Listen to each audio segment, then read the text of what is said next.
everybody, how's it going? Welcome to Nerdy 430, the podcast where myself and my friend, my companion, my partner in love and in life, Tim Keck, go through and talk about nerdy things that we've seen.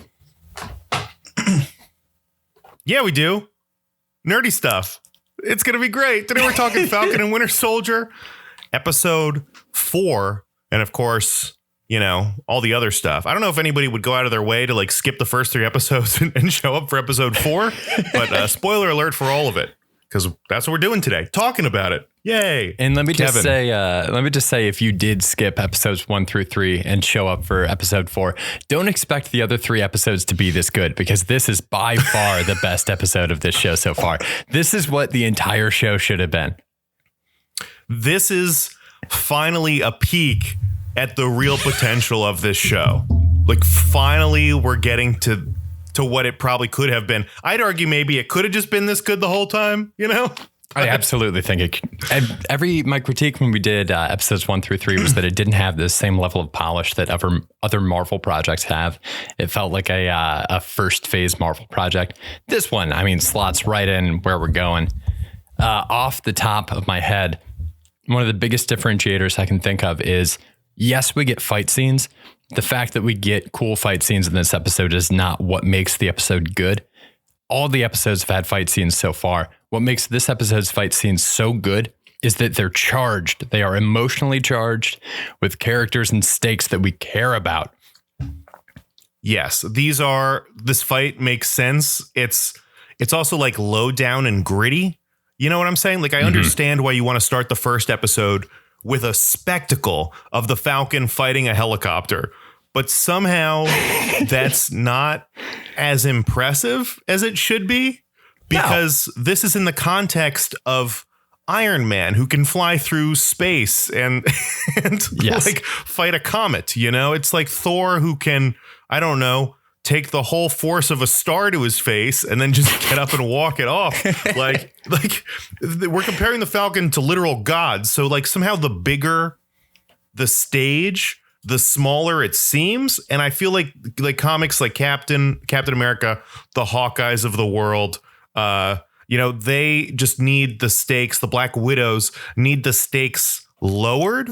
And we need it to stay on a street level and a street view, which, like, I don't know if you remember in like the first Avengers movie, they go out of their way to have scenes with Captain America in a bank fighting aliens who are holding hostages, like on the street level, on the ground.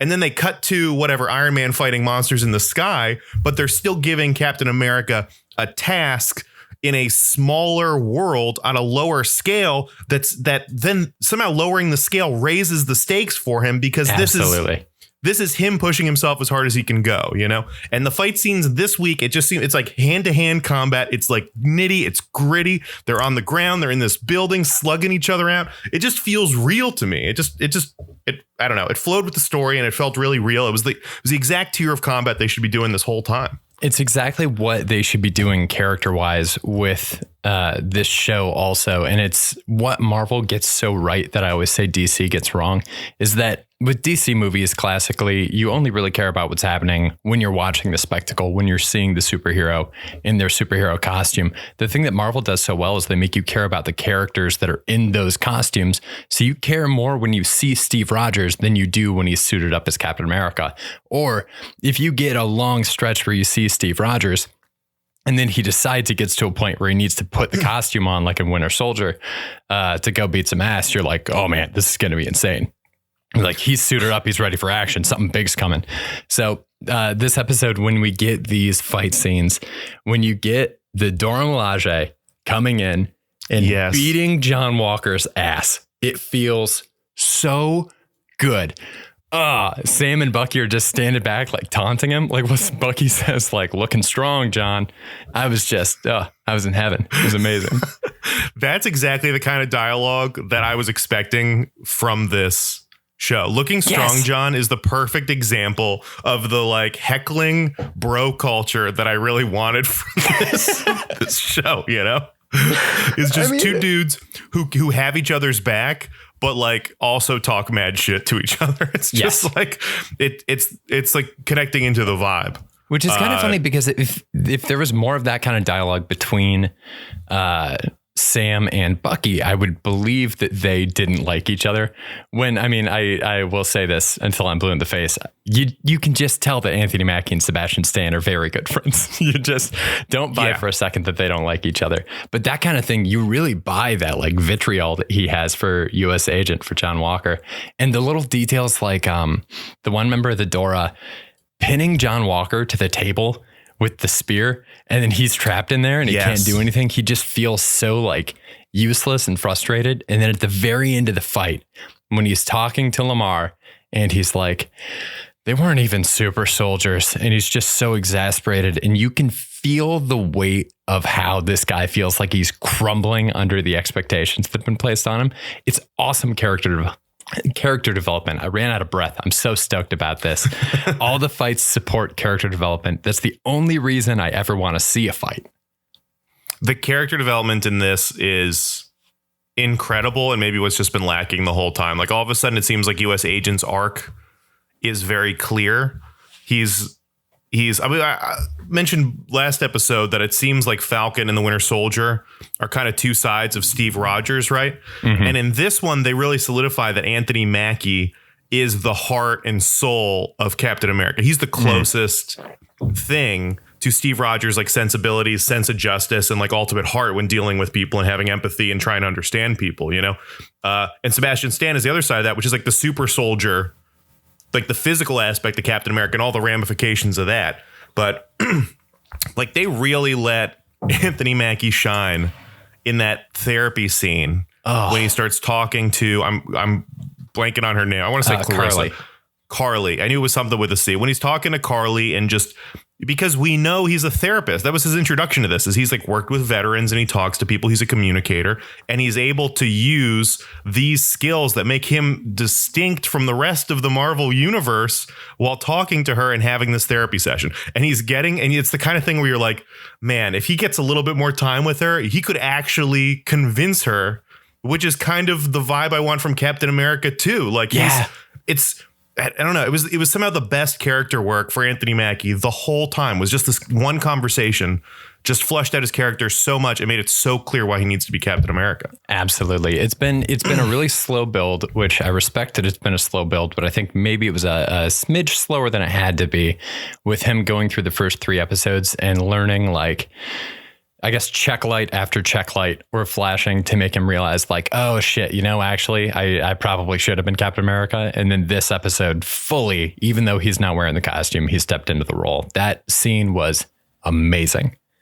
It's also the difference between, episode 3, he's in Madripoor. He's basically just along for the ride. He's not familiar with this world at all. He's blundering around. He's a sidekick. Like so far, Falcon has pretty much been a sidekick. And this is him like stepping up and trying to take lead and take control and run point on something. And the only reason it doesn't work is because everyone else fucks up, Yeah. If Mackie had been able to follow his plan, he might have actually been able to talk to this girl and like avert the whole thing. Well, that's another. Bad Cap does it. Oh, dude. Yeah. It's another perfect example of like how John Walker slots into this and provides the foil of what Captain America absolutely should not be. And he's standing for this. He's the symbol of just the military industrial complex and just the attitude of shoot first, ask questions later. And we can solve it with guns and with violence. And it just makes everything worse. It's wonderful to see that symbolized. He has a weird sense of entitlement, which I think really just becomes clear this episode to me, of Captain America doesn't want he just wants to serve, right? And he's just physically unable. He's pushing himself as far as he can. And ultimately he like earns his superpowers. This guy, not to say he didn't earn it. He's in a Navy SEAL. He's won awards. He's obviously pushed himself really hard, but he has a sense of, I deserve this. They told me I was Captain America. I'm Captain America. So when I talk to Captain America's friends and they don't treat me like Captain America, you're like really disrespecting me. That pisses him off. Yes. He doesn't want to sign autographs. When people treat him like Captain America, he's like, oh no, it's okay. I'm just, a guy. I'm just trying to do the best I can. But then when people don't treat him like Captain America, he reacts to that like, fuck you. I'm Captain America. Why aren't I being respected like this? And there's just this like crazy self-entitlement. He's got rich kid syndrome where he's just like, I live in a mansion and it's like, I'm rich. It's like, you're not rich. Your dad's rich. Like, why? But for some reason you're toting yourself around school like you're hot shit. Like, I don't know. He's just got this. I thought it was brazen that these guys are on like a spy op. We've got Falcon and Winter Soldier in street clothes, and then Captain America rolls in shield on his back, like in full uniform, just like, I'm Captain America. I'm just going to walk in here and kick ass because I'm Captain America. I deserve respect. And all that respect that he thinks he deserves is all respect that another human being built that he is now just taking credit for. And for some reason, I guess his character flaw is he thinks he's earned it. He thinks he's earned all this stuff when ultimately, as Captain America, he has not. Absolutely. Dude, that's fascinating. I hadn't thought about it from that perspective at all, but it totally checks out. Even in terms of the part where Hoskins. So Hoskins, Battlestar, the John Walker's sidekick and like partner from his old unit in the military. This guy rocks. I was thinking about it. I think if there was a world, I know obviously John Walker has history as U.S. agent in the comics, but I think if there were a world where the shield had been passed to Hoskins instead of Walker, I think everybody would have been like, well, let's see where this goes. Because he just seems like a good guy. Like he has all the qualities, it seems, like the level-headedness, the humility. When he's talking about signing autographs, he's talking about how he's really enjoying it. And he's like, yeah, man, I even have a little logo that I draw with it. And so like, that's the guy that should have gotten the shield. So it's really interesting to see him as that grounding force. Again, that foil for John Walker. The only gripe I have with Hoskins is that he doesn't see any of the flaws of Walker, seemingly. It's his one thing. It's his buddy. He's got a blind spot for his buddy, but his buddy is problematic as hell. Hoskins is like a physical, he's just a metaphor. He's a metaphor for all of like the good in this U.S. agent character, right? Like, yeah. And when he dies, the soul of this character just kind of dies as well. Like he's done. His morality's done. He's lost the heart of it. I'm just having this idea now, which I think is maybe a good one, right? Captain America, if we look at Sam and Winter Soldier as like kind of the two aspects of Captain America, you could kind of say the same thing about U.S. agent and Hoskins, right? Is it Hoskins or Hopkins? Hoskins. Like the two of them, right? One of them is the heart and the other one is kind of the muscle and the brute force. So ideally, if you combine them into one person, you'd get maybe a pretty good Captain America, right? Maybe that's what the military wanted. Maybe that's why they gave him a sidekick, because there ostensibly is no reason that he should have had to have a sidekick, but they put Battlestar in there anyway. And I love it. I was honestly Why really is he able to hang out with him? I guess just for backup. Like if anything, it seems like a disadvantage to have another guy you got to look out for, right? Another guy with no powers that you have to keep track of. So here's my pitch now. Maybe in U.S. Agent, we are seeing the reason why Bucky should not be Captain America. I think that is a great point. Because U.S. Agent, if we're looking at that dichotomy again, U.S. Agent is like the Bucky stand-in, the Winter Soldier stand-in. And sure, Winter Soldier has gone through more of a character arc and growth, and he's been humbled, and maybe he would take that responsibility a little more clearly, but he still does not have the in-depth morality and sympathy for people that Sam does and that Captain America would ultimately need. Absolutely. So we're kind of seeing two partnerships that are mirror images of each other. And maybe we're also seeing kind of through U.S. Agent and Hopkins, like why the Falcon and the Winter Soldier need to be together and need to be working with each other in the first place. Like they, in a weird way, complete each other. And if one of them left, maybe one of them would go off the handle or just they're stronger together, right? We're seeing that they're a better team together than they would be on their own. Yeah. Yeah, they really are. I mean, Bucky, he could not do the symbol part of it well. I was thinking about that when the debate first started happening a couple years ago about like, oh, who's going to take over the shield? And at the end of Endgame, when people were like, he gave the shield to Sam, it's Sam's. And people were like, well, no, Bucky was Captain America first in the comics, so maybe Bucky's going to do it. But it's just, I feel like even in the real world, mapping somebody who used to be mind controlled by the Russians into the role of Captain America, the mascot of America, is not a great I mean, maybe it's an accurate symbol of the past couple years in America itself, but I don't think it's the symbol that anybody wants out there.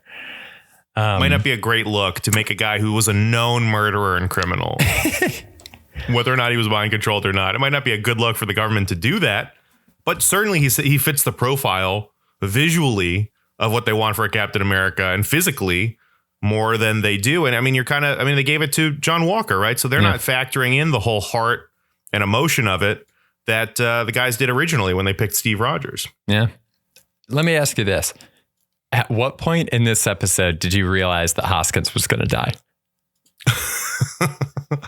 I, for some reason, never thought it. Really? I never thought that he was going to die. I just, but I was not shocked at all when he did, if that makes sense. As soon as he did get shot, I was like, oh, he's of course. I was on the of course camp as opposed to like, oh, he's definitely dead. Because I don't know, something could have happened to him. I don't know if they needed to him. I don't know if it's very blunt for him to die, right? Because then it's like physically the heart and soul of John Walker is dead. Yeah. But I thought also seeing him turn on his friend would have been cool too. And maybe that's what I was rooting for, was for his family and friends to not recognize him and for him to go to this thing. But maybe what we're seeing is a guy who ultimately, maybe in the comics, like could be a villain for this, but is ultimately going to be an anti-hero or somebody who repents and becomes a superhero or contributor in that way. Are you talking about U.S. Agent or Hoskins? Yeah, U.S. Agent. Like Baron Zemo, I think we're going to see a heel turn into being like a full-on bad guy, like an enemy of the Avengers, because that's what he was in the comics. Mm-hmm. But maybe U.S. Agent is a bad guy in this sense, but then teams up with them in the future, or maybe he becomes like an anti-hero. I don't think U.S. Agent is beyond redemption yet. Even though this episode really ended with a final like, oh man, this guy just murdered somebody. But maybe I'm completely wrong about this. Yeah, no, he definitely crossed over. That's a line. The line has been crossed. That final shot was chilling, man. It was awesome. It was so cool. Blood on the shield. It was incredible. It just felt wrong. That shot where he's like reared up and you see all the rage coming through his face. And then when the camera's on him and he goes out of focus for a minute and you see everybody filming him in the background. He comes back in focus. He's kind of shivering and shaking with the adrenaline, and what he did is setting in. Oh, man. So good. Lauren and I were talking about this too, how good a job they did of selling how grisly the moment was without actually showing the gory details of it. Like the goriest it got is just the amount of blood on the shield is fucked up. But I mean, it's crazy. And Captain America has definitely killed people before. But this was like cold-blooded revenge, blind rage. Absolutely. And so maybe you're right. Maybe this is, I don't know. Bucky killed people too, though. The Winter Soldier was an assassin. Yeah. And he was being mind controlled and all of that. But I don't know. Part of me thinks that there still could be something in the future where U.S. Agent is treated like a good guy. I think ultimately Baron Zemo is going to end up on the wrong side. And part of me, for some reason, maybe I'm rooting for it. I don't know. U.S. Agent, I don't know why. Maybe I just want him to be good. I don't know why, because I was talking to somebody about this too afterwards. This actor has the most punchable face I've ever seen in my life. I know he's he's Goldie Hawn and Kurt Russell's kid. Mm-hmm. So he should be a good looking dude, but he's when he wears the mask too, the bottom half of his face I'm so angry looking at his face in the mask. I don't know what it is about it. I'd like to think, this is my like headcanon, is just that he resents how attractive Chris Evans is. And he's just mad that Steve Rogers was so hot, and he's like, I'm an okay looking dude, but I'm not like Chris Evans hot. And that's why he's always got his chin out and like all buckled up. He's just like, yeah, I'm really hot. I'm Captain America. I don't know. I mean, I'm projecting, but this guy's face is a problem for me. There's a big theory on Reddit. Bad guy face. The theory on Reddit that I agree with is that the costume designers did the helmet fit wrong on purpose to make him look like he's a bad fit to be Captain America. Like they just got the fit and stuff. Because if you look at the mask, I had noticed it before I even saw this theory. There's like a gap in between the bottom of the mask and where his skin starts. And it was never that pronounced on Chris Evans. So people were saying like, basically it's just a little subtle way to get the audience against him early on. I love it's a little Wyatt unnerving, Russell. right? I love Wyatt Russell as an actor. He looks a lot better. He normally has this big ass beard. It's a much better look for him. He's in the show Lodge 49. Check it out. Great show. But I am an unabashed Wyatt Russell fan. My epic gamer tag for like Fortnite and stuff is literally Wyatt Russell fan. So if you're on Fortnite, hit me up. Let's squad up. We'll go we'll win a victory royale, baby. Do you think if I had found that vial of super soldier serum and I had like a buddy with me, like a partner in crime, I would have, if it was the two of us, I would have taken half and given half to you. I would have gone 2-time half super soldier on it. Because, you know, maybe it's like the COVID vaccine. Maybe you're like 92% covered with the first half of the vial. Yeah. So then are you like half as strong as Captain America? How does that work? Or does it do nothing? What if it does nothing, though? You don't know. It could do nothing. I mean, that's a big problem with him shooting this stuff into his veins anyway. He doesn't know what the fuck he has to do with it. He just found blue liquid. For all he knows, that's antifreeze, man. Yeah. Was this a shot? I don't think we saw him take it. I was unclear if it was a shot or if you drank it or if, I don't know, somebody put in a water gun and had to squirt you in the face with it. Like, what do we do with this blue crap? You know, it's missed it at you like you're punishing a cat. Oh, man. Let's talk Zemo. Yeah. He was another killer Zemo episode in my mind. When he found the vials and stomped them, yes. I was like, yes. And before this, I kind of thought maybe this ends with Zemo getting super soldier powers so that he's like a more intimidating bad guy. Mm-hmm. But I think the overarching thing from this is I don't think these guys need superpowers. Last week we were talking about like, is Falcon believable as Captain America? If he doesn't have superpowers, will Zemo have superpowers? The fact that he doesn't want superpowers, he's so firm in his beliefs. Everyone with superpowers is bad. That's why I would never take this thing. Him stomping on them, I was like, this is the character. Like, this is great. This is the character work that should have been happening this whole time. Anthony Mackie saying he wouldn't take the formula. It's awesome. And then it just solidifies that he's like the heart and like the soul of Captain America. Mm-hmm. And now I'm thinking this guy doesn't need. It's changing the Captain America character in a very unique way where like we went from a Captain America who probably unrealistically stood toe to toe with Thanos. And we're going to a guy who's going to struggle against, you know, the warrior class of Wakanda. But I think he's just as a symbol and as an emotional base for storytelling, he's going to fill a different role that Captain America did. And I don't know. They're making me question the superpowers thing. I don't think everybody needs superpowers. Initially, I did. I think I'm just worried about a future Avengers movie where they're all trying to fight, you know, Galactus together or whatever it is. And like, what's Falcon going to do against Galactus? Like, that's still going on in the back of my head. But as far as like churning out good TV shows and being good movie characters, like, man, these guys don't need powers. And maybe it's better if they don't. I think so for sure, because if you look at it, most great TV shows and movies, the characters don't have superpowers. So I think that's a perfect argument for you don't need it. It's kind of the Batman versus Superman thing too, not the movie, just ideologically, where Batman will always be more inspiring to the average person because Batman is a normal human who trained to a certain level of like ability versus Superman was born with the ability to raise a bus. Like he could just lift a bus over his head. Now, granted, Batman he was born into an extreme fortune. So there's a huge amount of privilege and stuff that goes along with that. It's not like everybody can afford to go over and train overseas in some place and come back and have all the best equipment and all that kind of shit. But still, at the end of the day, mapping it onto this, it means that Falcon is going to be more inspiring than Steve Rogers in that way because he is just a guy. He doesn't have a serum running through his veins making him special. It's who he is as a person. I think that's really cool.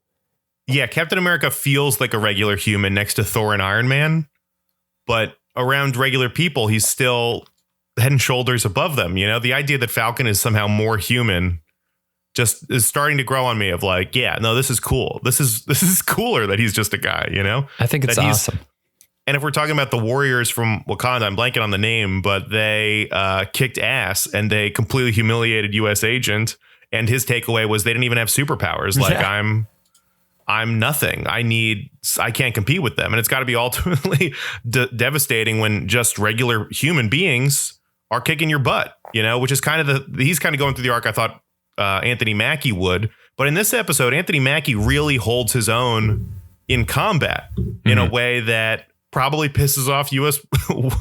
agent even more, right? Because he's watching Anthony Mackie fight these super soldiers, and he's using, they really have gone into like developing Anthony Mackie's fighting style, and he's using the jetpack and the wings, and he's just kind of dodging and aware of where everyone is around him, and not trying to outmuscle people. He's like out strategizing people. And my only concern for him now is that adding a shield to the wings might be just like a little too complicated to keep track of. Like he's got a jetpack now, but he throws the shield, and he's got to catch a shield, but then he's got these wings. Like it just seems like a lot of juggling for him. He's going to be what's next? Like a sword or something? They're going to give him like more stuff to hold while he's fighting. It seems like. Dude, and I think they purposefully made the wings prehensile because, correct me if I'm wrong, but in Winter Soldier he like had to have his hands on there somehow, right? Like didn't he kind of guide the wings with his hands at first? I thought so. I thought there was something with the hands on it. And I think he still can. But then he also in other movies had guns that he could fly and have guns. Yeah.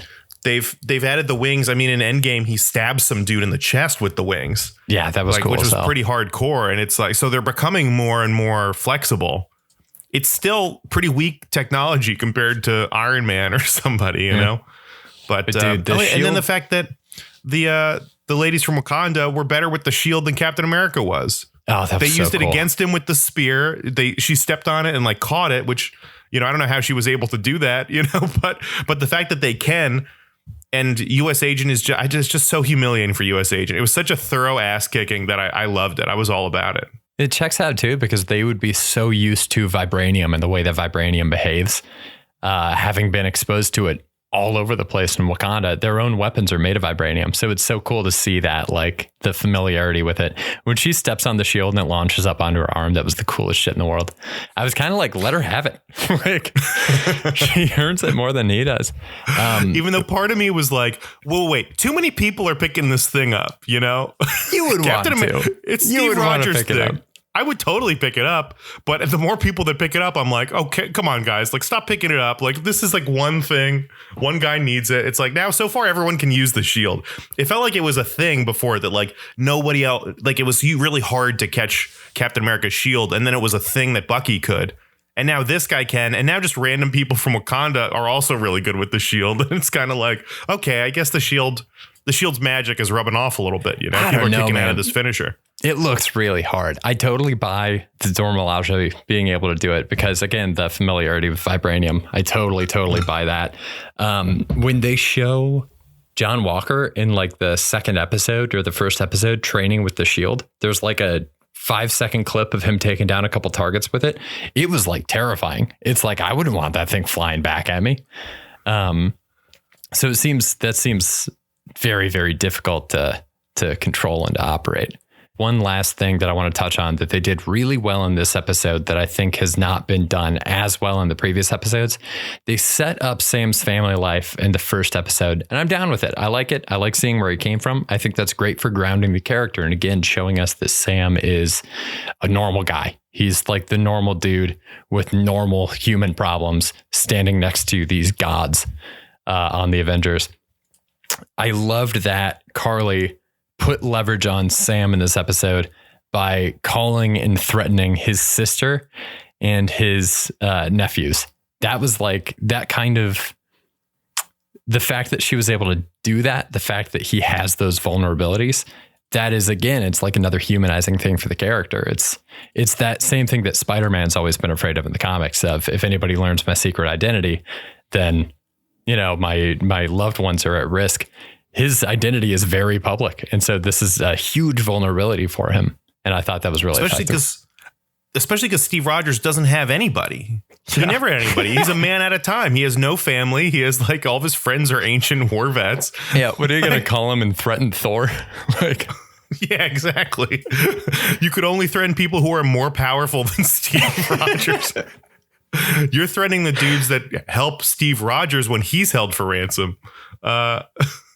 One thing that I was thinking of, my beef with this episode, the one thing where I was like, this makes no sense at all, is when Anthony Mackie was talking to Carly, and then Winter Soldier, U.S. Agent, and Hoskins just like come in.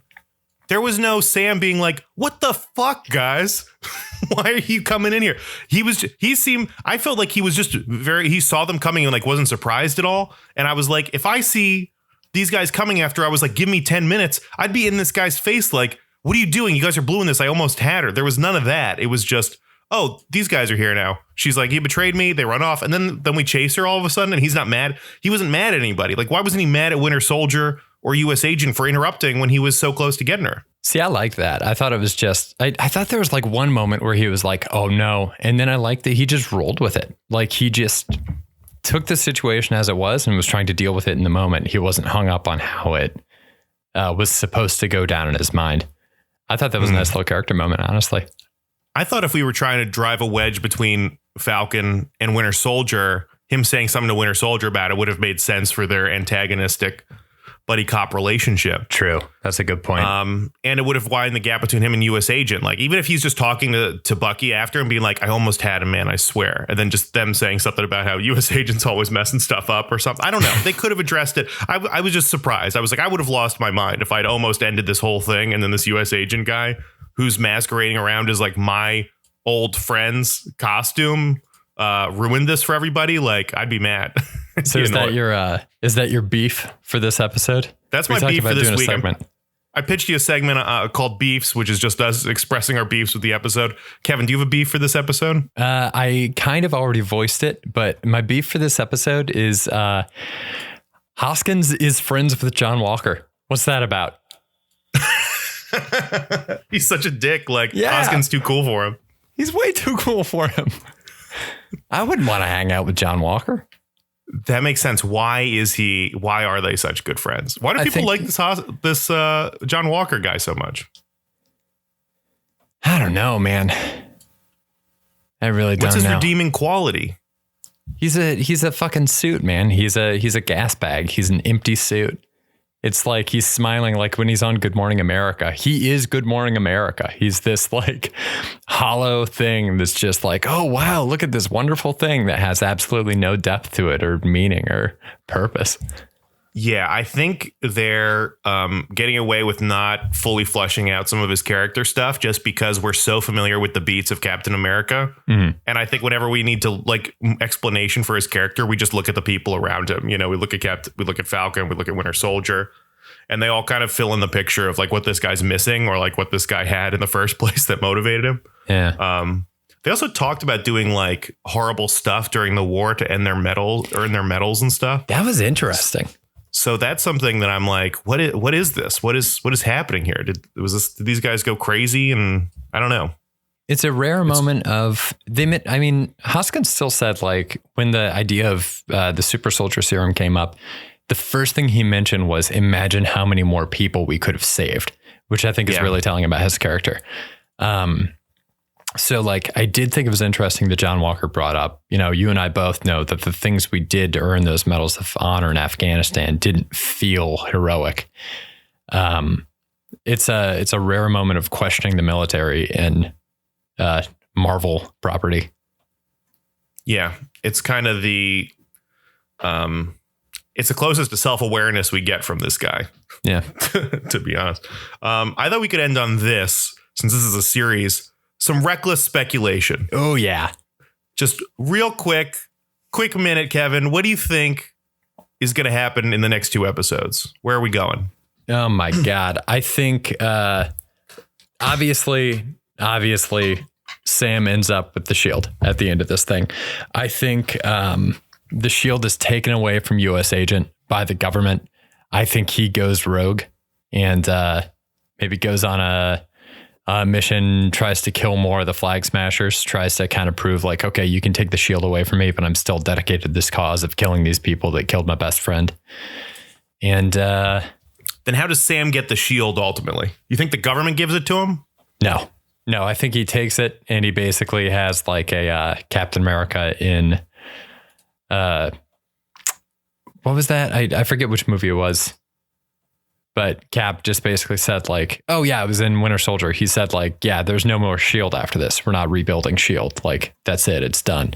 I think basically Sam gets the shield and he's like, look, I'm Captain America. Deal with it. It's over. I agree. I think U.S. Agent goes rogue. I think I want to see Sam take the shield off U.S. Agent. Oh, that'd be sick. I think we need to see that. We need a fight scene between the two of them.